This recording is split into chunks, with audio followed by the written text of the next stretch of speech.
When it comes to Mortal Kombat, there's a few things you have to get right. Good fight scenes, good acting, good story, and obviously the good music, and lastly, gore. Well, this film definitely had the gore, so much so, there is actually advisory warnings for this video. In the Berry Terry, there will be gore.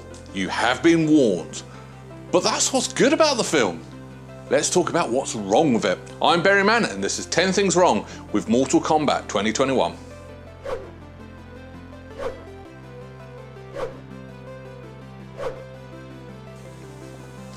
Mortal Kombat is a 2021 martial arts fantasy film based on the video game franchise of the same name and a reboot of the Mortal Kombat film series.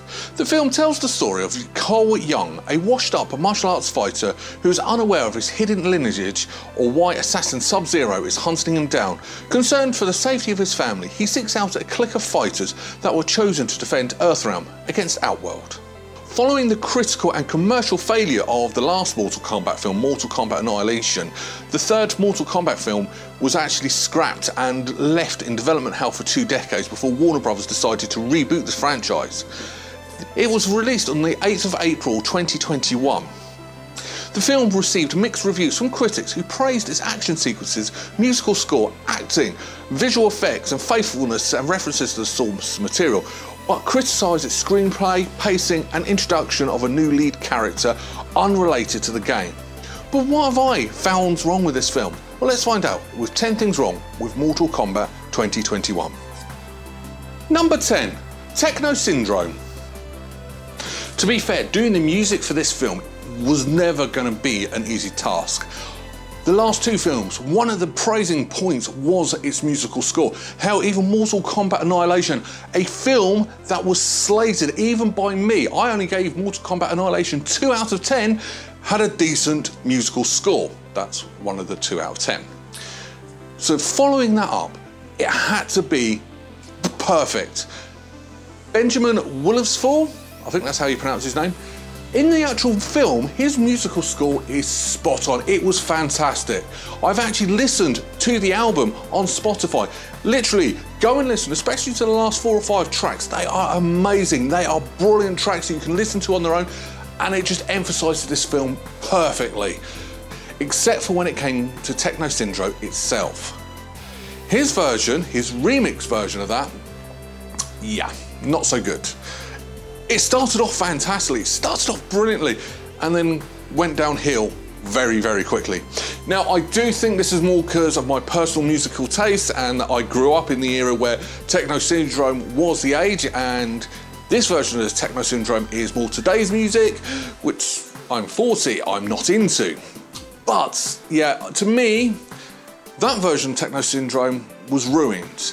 But the music for the rest of the film, spot on. Number 9, Tournament. So the basic concept of Mortal Kombat is if one realm wants to invade another realm, they have to have a fight. That tournament fight is called Mortal Kombat, and to conquer the other realm, you have to win 10 in a row.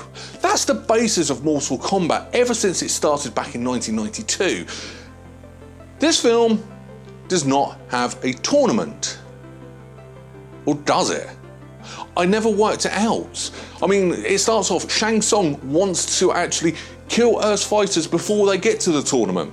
I'm pretty sure that if you wipe out the tournament, they can call foul and you'll lose the tournament, and that was a bad idea, but there's no actual tournament. Or is there? Like I said, when they go into the void and come back, apparently then they're in the tournament. On the soundtrack, there is a track called The Tournament, but to me, it wasn't a proper tournament. It was like the bad guys get to attack the good guys, that's against the rules. The good guys attack the bad guys, oh, tournament started. It didn't really make much sense. It's Mortal Kombat. I want a proper tournament. Is that too much to ask for? Number 8, Huang. Strangely enough, I write the intro to these videos after I actually I'll make it up as I'm filming. So I find it quite bizarrely that one of the biggest criticism is the fact that the lead character was Huang, and I've said that and the critics said it must be really, really bad. But let's face it, Huang is a unique character. He's never been in the games. There is around about, I guess, 80 playable characters across the entire Mortal Kombat franchise. Now, if you wanted to add someone new as a focal point for the audience, look how Paul Anderson did it in his version of Mortal Kombat. He had art, a disposable character, but that disposable character was us, just as unknown eyes into the tournament, and that worked perfectly.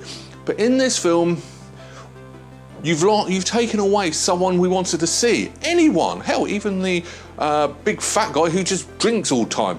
He would have been a more interesting character than Cole Young. Number 7, special powers. Let's face it, when we play Mortal Kombat, we do it for the moves. There's so many awesome moves. Every character has an awesome special move.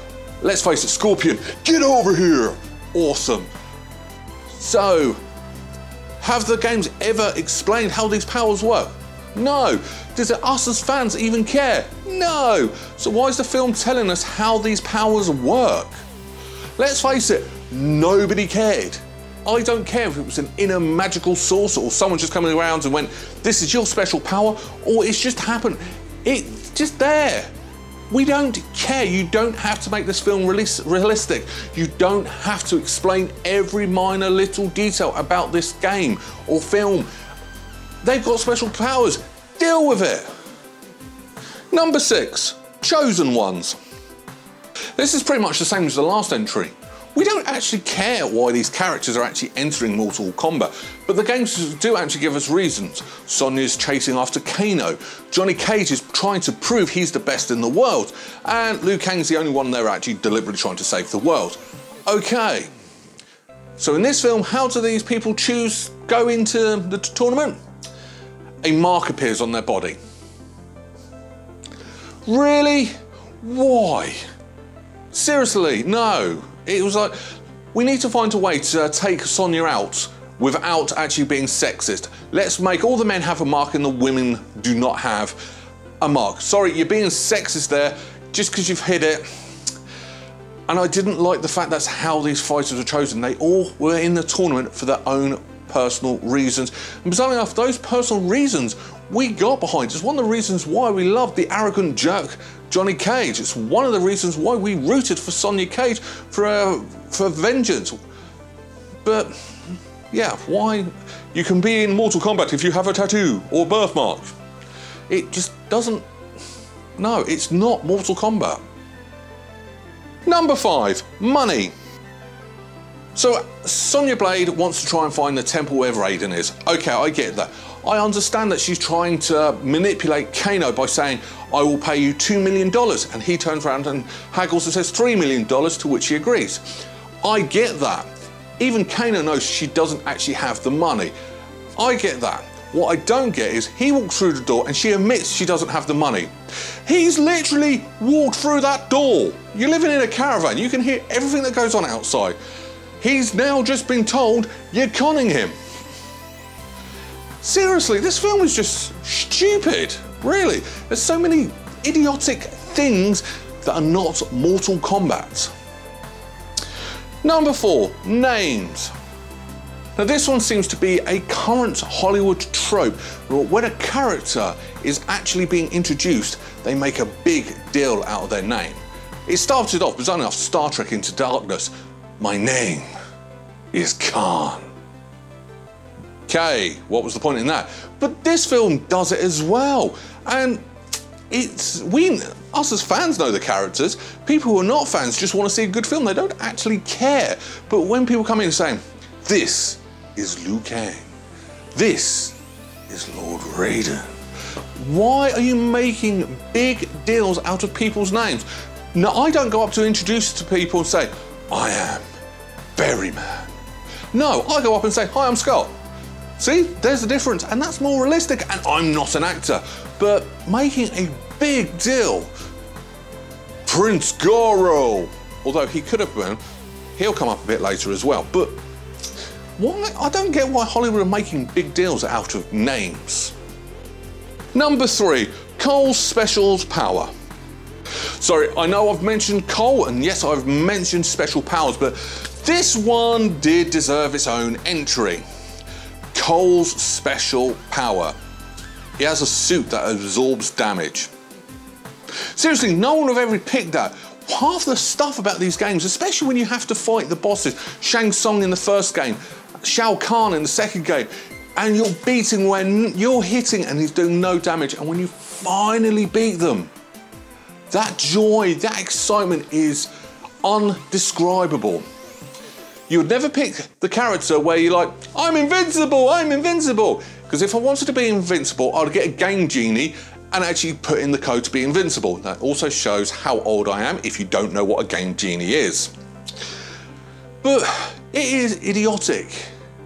I once talked to friends of mine to actually buy Final Fantasy 15, and he hated me for it because he bought it with a special offer with invincibility suit, so they didn't take any damage, and he said it ruined the game for him. There was no challenge to it, and I sort of understand that. Why would you purposely buy and play a game where you know you cannot lose, unless you're playing Football Manager with a super hot team? But no, it's not realistic, it's not gameplay realistic. And yeah, no, I didn't really enjoy that. Unfortunately, that also ties in with the next point. Number 2, Goro. So this is the second time Goro has been on the big screen. He looks better, he looks meaner, and yeah, the effects look so much better.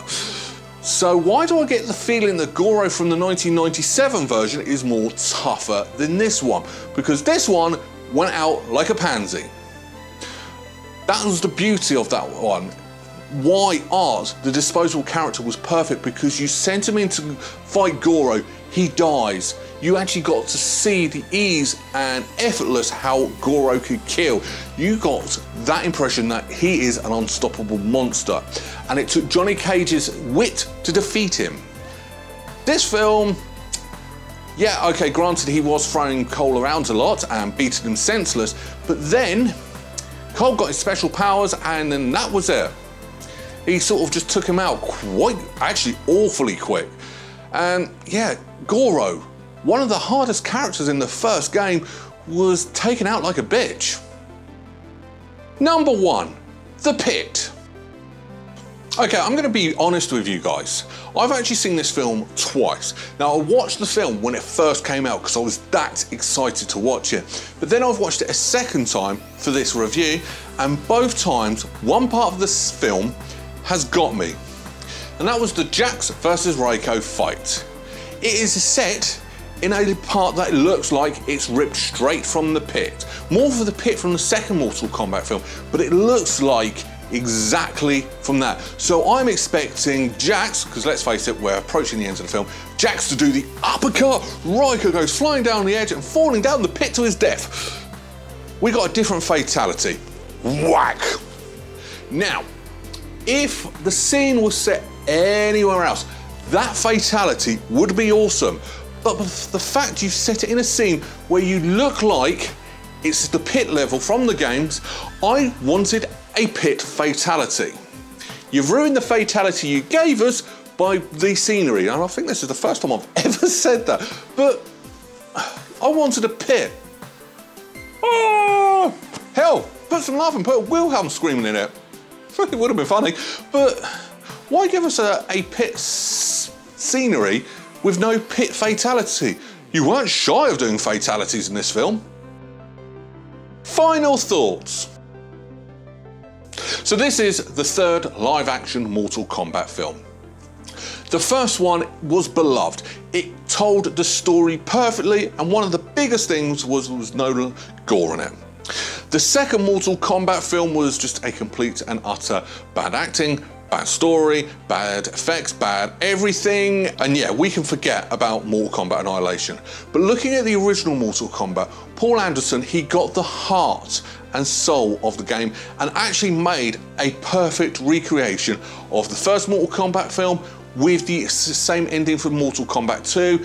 It was brilliant, we loved it. This film does not follow that.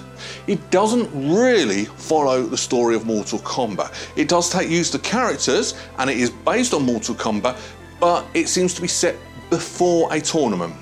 Now, I know it hints that the end of this film is a tournament, but it's not shouting it out. I do know there's a sequel in the works, and I know there's rumours, and I'm praying to God that The Miz is going to play Johnny Cage, because I think he's perfect as it. But I didn't get the sense that this was a Mortal Kombat film. Now, don't get me wrong, there are so many good things about it. I love the music, I love the special effects, and I love the fact that fatalities were in. I love the fact that the characters really look like the characters from the game, even more so than the original 1997 Mortal Kombat, and even that did a very good job. It's just, to me, it just doesn't feel Mortal Kombat. But annoyingly, it's a really good film. And I'm very conflicted. I'm saying it's not Mortal Kombat, or to me, it doesn't feel like Mortal Kombat. I know that it was praised for its faithfulness. I disagree. I don't think it was that faithful. It was faithful to the characters, bar Cole. It was faithful to the look, but it was just no tournament. And that, I can't get that out of my head. That's the one thing that this film needed. It would have been up there, is the tournament. But you didn't do it, and to me, no. That I can't let go. But it is still a good film, and the fact I loved we got a proper Scorpion versus Sub-Zero fight, and it's the ending. Making Cole Young a descendant of Scorpion wasn't the best and cleverest idea, but the final fight was amazing.